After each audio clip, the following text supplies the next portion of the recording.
Assalamualaikum warahmatullahi wabarakatuh. Halo teman-teman semua. Jadi kali ini kita akan membahas tentang metode pengambilan sampel dan teorema limit tengah. Selamat menyaksikan. Berikut adalah pemateri yang akan memaparkan materinya. Halo teman-teman, pada video kali ini kita akan membahas tentang mengapa sampel sering menjadi satu-satunya cara untuk mempelajari sesuatu serta metode-metode dalam memilih sampel. Pertama, kita pahami dulu pengertian dasarnya. Populasi adalah seluruh objek atau individu yang menjadi sasaran penelitian. Misalnya, seluruh siswa di sebuah sekolah, sedangkan sampel adalah sebagian dari populasi yang diambil untuk mewakili keseluruhan populasi tersebut. Lalu, kenapa peneliti tidak selalu meneliti seluruh populasi? Hal ini karena jumlah populasi seringkali sangat besar, sehingga sensus atau penelitian menyeluruh membutuhkan waktu yang lama. Selain itu, biaya pengumpulan data dari seluruh populasi juga sangat tinggi. Bahkan pada beberapa kasus, pengujian terhadap seluruh populasi bisa merusak objek yang diteliti, misalnya pada pengujian makanan atau barang produksi. Karena itulah sampel menjadi pilihan.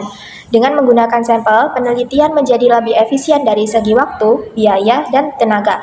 Data dari sampel juga memungkinkan peneliti menarik kesimpulan tanpa harus mengamati seluruh populasi.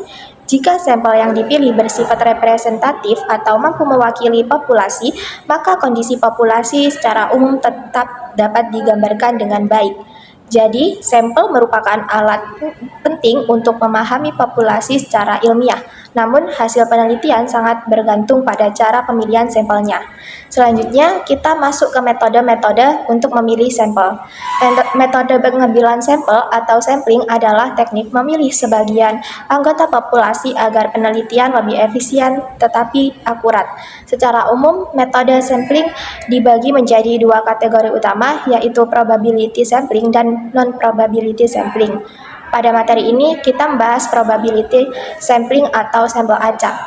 Metode ini memberikan peluang yang sama bagi setiap anggota populasi untuk terpilih. Karena itu, hasilnya cenderung lebih objektif dan dapat digeneralisasikan ke seluruh populasi.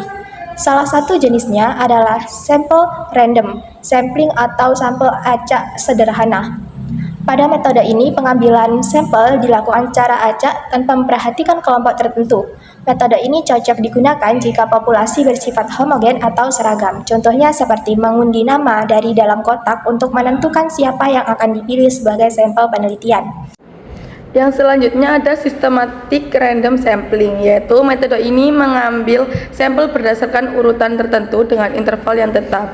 Rumusnya yaitu K sama dengan N besar dibagi N kecil, di mana K adalah interval pengambilan sampel, N besar adalah jumlah populasi, dan N kecil adalah jumlah sampel.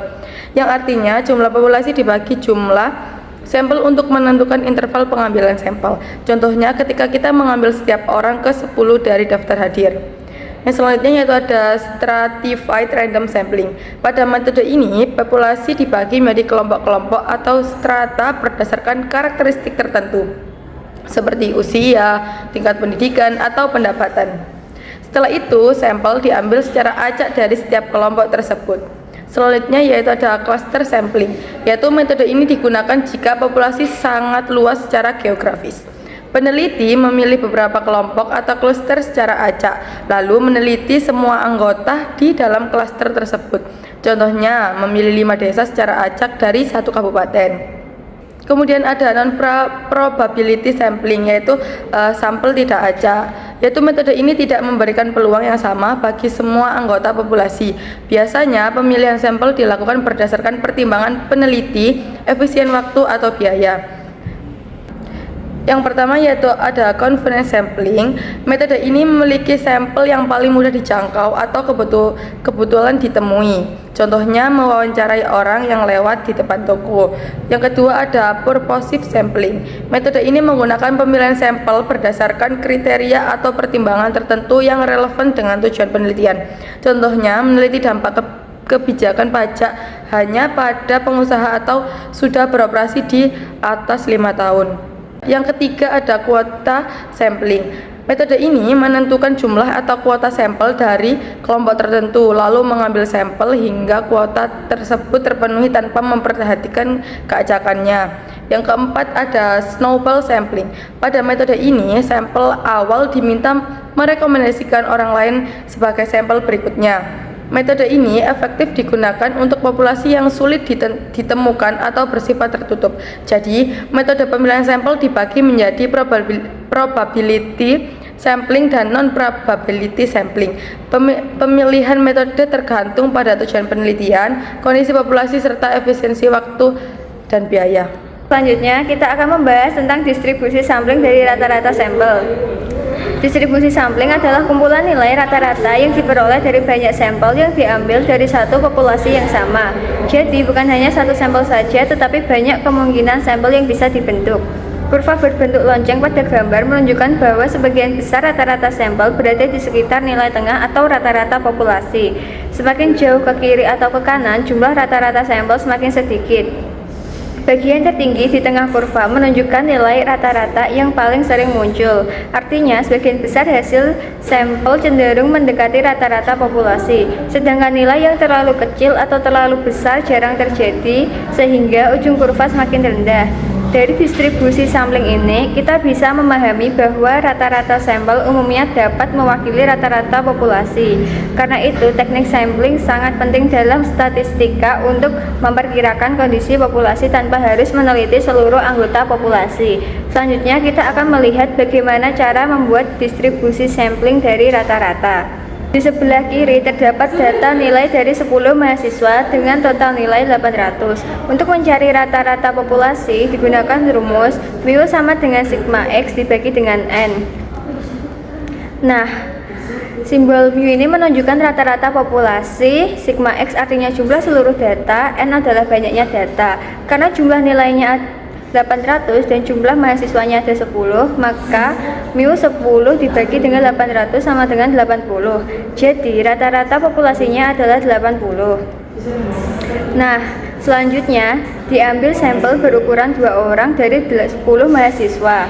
Tersebut dapat dibentuk 45 pasangan sampel yang berbeda. Setiap pasangan dihitung nilai rata-ratanya atau X-bar-nya. Misalnya nih, seperti pasangan A dan B menghasilkan rata-rata 72,5, pasangan A dan C menghasilkan 75, hingga seterusnya.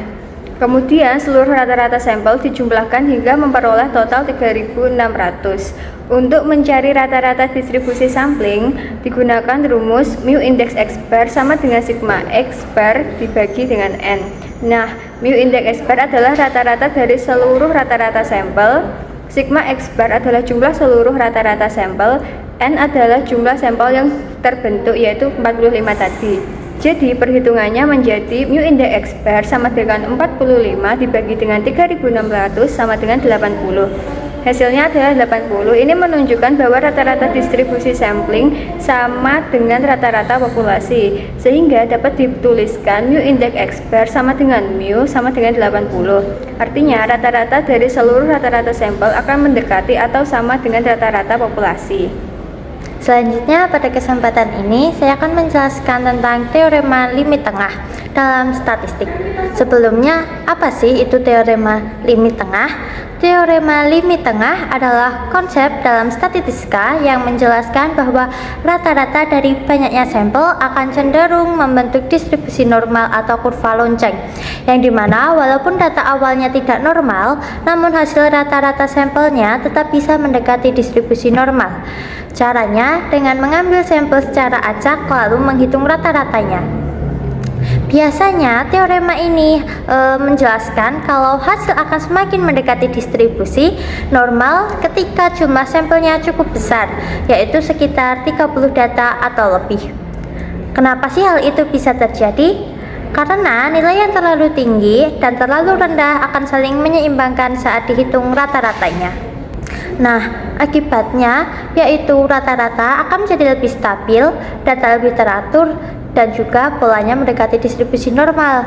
Teorema limit tengah ini sendiri sering digunakan dalam mencari probabilitas, membantu penelitian, dan mengambil kesimpulan dari data sampel. Jadi, kesimpulannya yaitu semakin banyak sampel yang diambil, maka distribusi rata-rata sampel semakin mendekati distribusi normal. Jadi, apa sebenarnya teorema batas tengah itu? Sederhananya begini, jika kamu mengambil banyak sampel secara acak dari suatu populasi, terutama jika jumlah datanya sudah 30 ke atas, maka rata-rata dari sampel-sampel itu akan membentuk pola yang mendekati kurva normal, alias kurva lonceng. Yang menarik adalah ini berlaku meskipun populasi aslinya bentuknya aneh-aneh, miring ke kanan, miring ke kiri, bahkan berbentuk datar. Asal sampelnya cukup besar, distribusinya akan pelan-pelan menerapkan diri menjadi normal. Ini memang sifat alami dari angka-angka ketika dikumpulkan dan dirata-rata. Itulah mengapa teorema ini jadi fondasi dari hampir semua pengujian statistik yang kamu temui di dunia nyata. Nah, oke, sekarang kita masuk ke bagian yang agak teknis, tapi tenang, kita pelan-pelan. Untuk menghitung peluang menggunakan TLT, kami menggunakan namanya Z-score. Biar nggak bingung, kita kenalan dulu sama tiap simbolnya. Yang pertama ada X-bar, yaitu ini adalah rata-rata sampel yang kamu ambil. Lalu ada mu, ini rata-rata populasi, nilai yang sudah diketahui atau ditetapkan. Ada sigma, ini standar deviasi populasi, ukuran seberapa menyebar datanya. Yang terakhir ada n, jumlah data dalam sampelmu. Jadi rumus ini pada intinya menjawab pertanyaan, seberapa jauh hasil sampelku dari nilai rata-rata yang seharusnya kalau diukur dalam suatu standar. Nilai Z yang mendekati 0 artinya sampelmu sangat dekat dengan rata-rata populasi. Makin jauh dari 0, maka tidak biasa hasilnya. Sekarang kita coba langsung pakai rumusnya dengan satu contoh soal. Soalnya begini. Suatu populasi mempunyai rata-rata mu sebesar 70 dan standar deviasi sigmanya sebesar 10. Dari populasi itu diambil sebanyak 25 orang.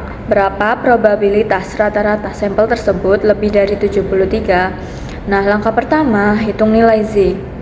Kita masukkan angka-angkanya ke dalam rumus, yaitu Z sama dengan 73 dikurangi 70 dibagi dengan 10 dibagi dengan akar 25.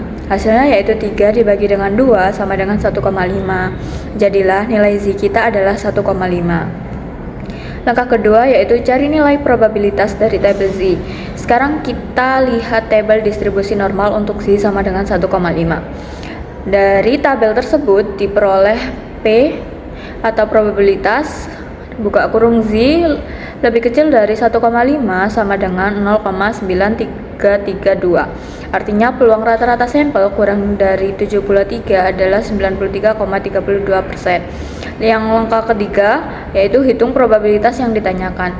Jadi kita menanyakan probabilitas lebih dari 73. Karena probabilitas total selalu 1, maka P Z lebih besar dari 1,5 sama dengan 1 dikurangi 0,9332 sama dengan 0,0668. Jadi probabilitasnya adalah 0,0668 atau sekitar 6,68%. Artinya apa? Hanya ada kemungkinan sekitar 6 dari 100 kejadian di mana rata-rata sampel akan melebihi nilai 73. Dengan kata lain, kejadian itu tergolong langka atau mustahil, tetapi memang jarang terjadi. Sebelum menyimpulkan, ada satu hal yang sering membuat pusing, yaitu cara baca tabel Z. Begini cara yang paling mudah. Yang pertama yaitu cari baris yang sesuai dengan angka di depan koma atau satu angka di belakang koma. Misalnya untuk Z sama dengan 1,5, yaitu cari baris 1,5. Yang kedua cari kolom untuk angka desimal kedua. Kalau Z sama dengan 1,50, kolom yang dipakai adalah kolom 0,00. Yang ketiga yaitu nilai yang ada di perpotongan baris dan kolom itu adalah P. Z lebih kecil dari nilai tersebut. Kalau kamu butuh P, Z score lebih besar dari Z, tinggal kurangkan dari 1. Kalau butuh P minus Z lebih kecil dari Z score, lebih kecil dari Z, kamu kurangkan dua nilai tabel. Dengan latihan beberapa kali, ini akan menjadi gerakan otomatis. Oke, yuk kita rangkum apa yang sudah kita pelajari hari ini. 1. Teorema limit tengah menyatakan bahwa distribusi rata-rata sampel akan mendekati normal ketika ukuran sampel cukup besar, apapun bentuk distribusi aslinya. Yang kedua yaitu untuk mencari probabilitas rata-rata sampel, kita menggunakan rumus Z-score, yaitu selisih antara rata-rata sampel dengan rata-rata populasi dibagi dengan standard error. Yang ketiga yaitu hasilnya kami cocokkan ke dalam tabel distribusi normal untuk mendapat nilai probabilitas. Yang keempat yaitu semakin besar ukuran sampel, maka semakin akurat dan stabil estimasi rata-rata yang akan diperoleh. Teorema ini bukan hanya teori akademis, ini dipakai di mana-mana. Pengawasan kepuasan pelanggan, uji klinis obat, kontrol kualitas produk, dan bahkan analisis data media sosial. Sekian dari kami, terima kasih. Wassalamualaikum warahmatullahi wabarakatuh.